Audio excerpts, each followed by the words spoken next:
welcome to another edition of AFL Today. I'm your host, E-Money, joined by top AFL analyst Tony Cozzolino. Tony, thanks again for hanging out with us, sir. Great to be back. 4 weeks in the books. Only, 13 to go? That's right, as we make our way to Arena Bowl 21 in New Orleans. And I think the surprise for Week 4, my biggest surprise, Tony, was number 1, 0-4 for Tampa Bay. I know I've been hinting as the show's been going on, what's going on with Markham and company down there. I'm not sure if the wheels have totally fallen off, but we'll get to that. Also, another surprise stemming in Florida is the Jungle. Used to be the place where every Orlando Predator wanted to play, and so far they're 0-2 at home.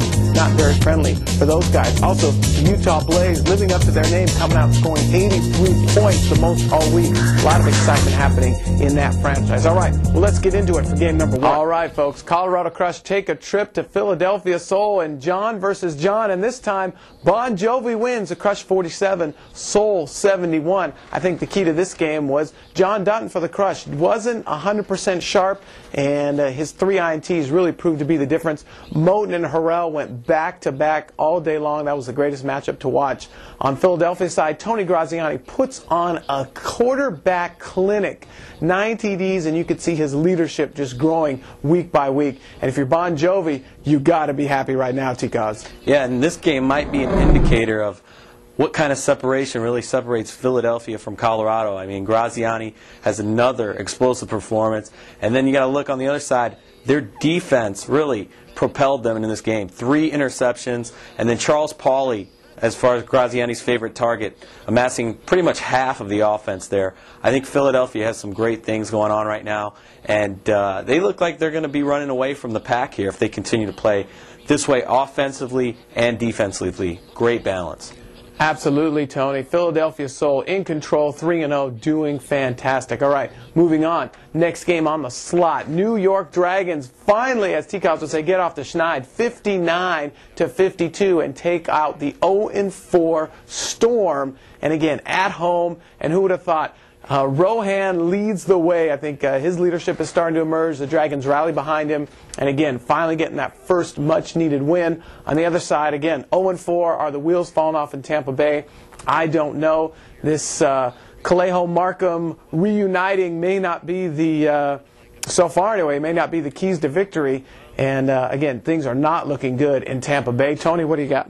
Yeah, who would have thought the reunion only lasts 4 weeks as Calejo, now Stoney Case, named the starter in Tampa. And I think this is a big mistake on Tampa's part. I don't think Stoney Case is going to be able to come in and save this thing. He just doesn't have the same experience. But in this game, 21 fourth-quarter points for the Dragons, complete meltdown. Now Tampa Bay is really playing like a winless team, and I think it's definitely panic time. I mean, they've got to go to San Jose this next weekend, and that's one of the toughest places to play. So this 0-4, we could be looking at 0-5 right now. Absolutely, T-Cos, and I think this probably is a case, and we may be able to debut it here on the show, the curse of Barry Wagner. Obviously, they cut Barry Wagner in the off-season there as he came from San Jose, coming probably to finish his career off in Tampa Bay, where it all started. And they cut him due to the, I guess, the new AFL, the new roster changes and whatnot, just didn't really have a spot for him. And I think that's coming to haunt the Tampa Bay franchise. All right, moving on. My Grand Rapids Rampage take a trip to Utah and get torched in the fire, 42-83. No, that is not a misprint. The Rampage only put up 42 points. Michael Bishop, again, I think the new key I heard on one of the websites was Butterfingers Bishop, as he could not just hold on to the ball. I noticed on his first play of the game for Kansas City, when he came in for a 2-point conversion, he fumbled, and he's bringing those fumbling ways to Grand Rapids. I don't know if that's just him trying to get the jitters out or what's going on, but he did not look like the Michael Bishop of old. And I think now we're looking at that Matt Sock. When they got rid of him, maybe they'll be calling him back, T-Call, saying, hey, Matt, can you come back? On the other side, Ashwante Bryant, proving it on both sides of the ball. 3 INTs, taking one back to the house as the Blaze moved in a commanding lead in first place in 3-1. And Danny White's got to be happy in Utah. Pretty much put as much blame as you want on Bishop, but you have to remember, on the other side of the coin, Utah scored on every single possession. So there's a big problem there in Grand Rapids with their defense as well.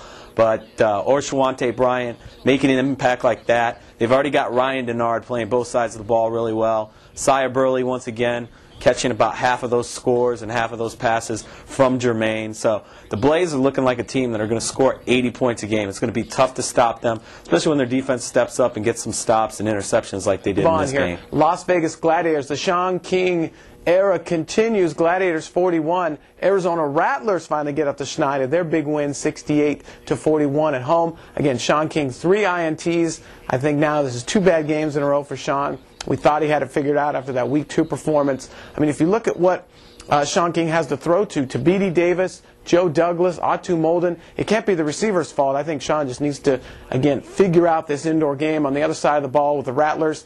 Again, Shedrick Bonner, ageless, 6 TDs, no interceptions. I mean, he's playing fabulous. I think, again, for the Rattlers, they've been, Bonner, of course, offense, they've been putting up some great numbers. They've just had a few little stumbling blocks, haven't been able to get the win. So they're 1-3 now, but I think definitely in a playing good football at 1-3. So I think the Rattlers, typical slow starts, are going to start turning this around. For the Gladiators on the other end, Tony, I don't know. What do you do with Sean King? Well, I think the Gladiators, once again, are showing they're going to be the doormats in this Western Division. They don't really have a shot to make the playoffs, especially with the way Utah's playing.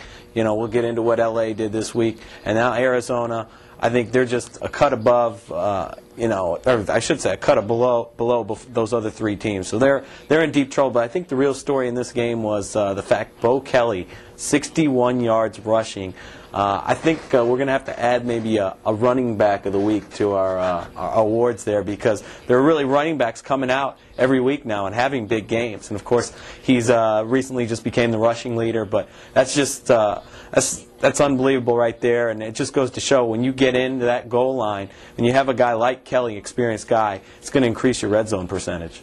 Oh, absolutely, Tony. And Bo Kelly's been doing it, I don't know, maybe 10 years probably. I don't know. He's been the staple in Arizona for a long time. I remember talking with Danny White before the Exodus, and Bo was always named as one of his key guys. He always talked about Bonner and always talked about Bo Kelly, and now he's getting his chance to run the ball at will finally, and things are working out finally and turning around in Arizona. All right, folks, moving on. Chicago Rush take a trip to Columbus Destroyers and come out victorious 55-47. The big story, of course, is the Chicago D. E.J. Burt once again with a replay from last week's game, gets a big sack, causes the fumble. Alfonso recovers in the end zone, and that proves to be the catalyst for the turnaround as the Rush D is pretty much, again, winning these games here, and it's exciting to see. On the other side, Columbus Destroyers, Nagy playing well, but just not good enough to overcome that D. And as you said, another great balanced performance by the Rush. Doing it on defense when it counts in the second half. That 4th quarter fumble that was forced by E.J. Burt really sealed the victory, gave them an opportunity to score 3 consecutive times there down the stretch, and that was the difference in the game. Then also you look at Matt DeRazio, still doing really well off his championship performance of last year. And he's also became a real mobile quarterback. So now he's running the ball, and that gives him an added dimension. But I think, once again, Chicago is just going to get better as the season progresses. And if they keep getting a balanced performance like that, they could be right back where they were last year in that championship game. Absolutely, T-Cos. The way Chicago's playing now, it could be a repeat of the championship game. It could be going back-to-back. But again, we still have a lot of arena football to play, nonetheless, as we march to Arena 21 in New Orleans. All right, moving on. San Jose SaberCats take a trip to the Georgia Force and fumble their victory away. SaberCats lose 62-64. Mark Grebe had an outstanding game, but when it came down to crunch time for the 2-point conversion to go into overtime, fumbles the snap, and that is the end of the story. Georgia Force on the other side, again, it proves Greason, this is the mystery man, again, proves himself solid. Force moved to 4-0. Again, you got the triple threat, of course, we talked about last week. You got Jackson, you got Lee, you got Bergeron, and these guys, again, just keep putting up fantastic numbers, and the Force is unstoppable at 4-0, T-Cos. Yeah, great performance by the Force. San Jose on the losing end, but I think it wasn't a bad thing. They were going to go on the road. They know they faced a huge challenge. I think the fact that they stuck with them and really had a chance to win this game at the end, that really goes to show that San Jose is right up there where the Force are, you know, even though they're playing in different divisions there. And I think San Jose coming back home now, getting ready to play Tampa Bay, who's winless. And, of course, you know, San Jose is only sitting at 1-2, which is not a bad thing in the West right now. I think this was a good showing